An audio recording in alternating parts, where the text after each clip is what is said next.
Hello and welcome to another edition of Motor Cars Enthusiasts. Right off the bat on today's show, Skoda showing off the brand new Kodiaq RS ahead of its official debut in October at the Paris Motor Show. In fact, to drum up a little bit of press about this particular machine, using its 2-liter turbocharged diesel power plant, making 236 horsepower, 369 pounds-feet of torque, they sent this thing in the hands of the Queen of the Nürburgring, Sabine Schmidt, around the Nordschleife loop circuit of the Nürburgring to now set a record lap time of 9 minutes, 29.34 seconds, which is not very fast. In fact, it's not even the fastest SUV around the ring. But Skoda, in proper form, is actually spinning this the proper way and saying now it's the fastest 7-passenger SUV to lap the Nürburgring, which is slicing that designation awfully thin. That being said, too, they show a lot of this machine, but yet have shown this vehicle without any sort of wrap or any sort of camouflage ahead of its debut as well. So I gotta say, I like that they sent this thing around the ring. That's pretty entertaining, but yeah, it's fastest 7-passenger SUV. It's not a whole lot to hang your hat on, even though Skoda, you're going to sell the hell out of these things once this vehicle goes into production. Next up on the list, McLaren showing off another teaser shot of the brand new 575 LT, and we've got an official release date, June 28th of 2018, so just in a couple of weeks' time, we're going to know exactly what this machine is going to look like. So nice little shot here of the exhaust ports coming out through the top end of the engine. You get to see some carbon fiber work and obviously a lot of the work that extracts air out of the inside to keep the heat out of the engine bay as well. But we're going to know a whole lot more in just a couple of weeks. We're definitely going to keep you in tune of what we hear. Next up on the list, finally, the long-awaited 8 Series BMW is out and about. The brand new machine, which is going to be available in only one trim level at launch, is going to be an M850iX.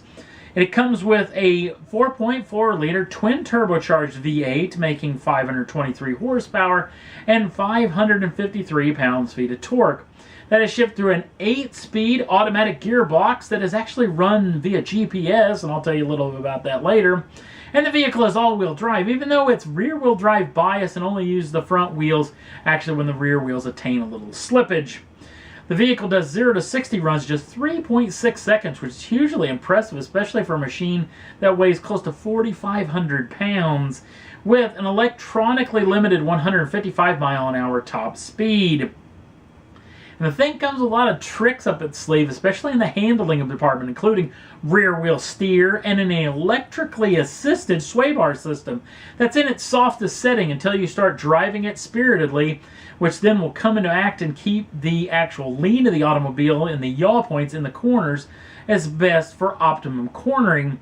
Also, that GPS-assisted transmission is pretty intriguing, where the GPS system looks at the road ahead, and especially if you're driving it again spiritedly, that it will actually be able to tell the transmission what gear to actually go into in upcoming sharp bends in the road up ahead, which I think is pretty doggone neat as well. Now, no pricing or availability have been released as of yet on this particular machine, even though it is going into production very soon and will be available in Europe in the first part of next year, possibly in the first quarter, maybe the early second quarter. No pricing or availability have been released as of yet, but we'll definitely keep you in tune of what we hear. And last up on the list, big congratulations to Gazoo Racing and obviously Toyota for winning the 24 Hours of Le Mans. Obviously, if I look a little tired, that's because I watched an awful lot of Le Mans 24-hour race. It's one of the best races of the year and wildly entertaining. Toyota did a fantastic job and sadly was vastly overshadowed by one Fernando Alonso, who was behind the wheel in some of the stints of that winning automobile. Obviously, Alonso, a big world champion in Formula One, was trying to take on the Triple Crown.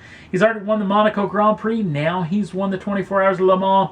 The only one left is the Indianapolis 500, which there's a lot of rumors out there that he'll be leaving Formula One at year's end now that he's won the Le Mans race, and will be heading to a full season of IndyCar to try to give the best shot possible at winning the Indianapolis 500.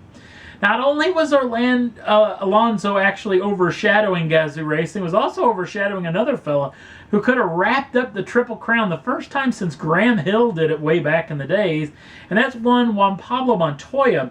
Montoya was actually in one of the lower classes of cars, a second down from the P1 class, the P2 class actually he was in. Had some mechanical issues, actually sent it off. Actually, Juan Pablo's already won the Indianapolis 500, and he's won Monaco as well, so he'll probably be trying to take another shot at this thing coming up next year. Now, not only did Alonso overshadow that guy and Gazoo Racing, but also his two teammates, one Sebastian Buemi, an ex-Formula 1 racer, and another Formula 1 racer, which was pretty cool because he is actually a Japanese driver in a Japanese car and was taking it to the finish, and that's one Kazaki Nakajima, and I finally got that right. It only took 4 shots at doing that. He was actually across the line first in his particular Toyota for the folks over at Gazoo Racing. So big congratulations, Toyota. First time a Japanese manufacturer has won Le Mans in, well, since the rotary days of Mazda back in the 90s. So huge congratulations. Toyota's really been working for this a long time. It was a hell of a race. Cannot wait for next year. And that's all there was that I thought was worth talking about for this edition of Motor Cars Enthusiasts. Don't forget to like us over on the Facebook page. Links down in the show notes. You can watch Sabine Schmidt and that Kodiaq actually going around the Nordschleife Loop Circuit if you want to jump on over there.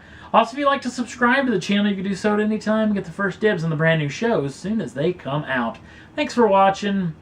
We'll see you again real soon.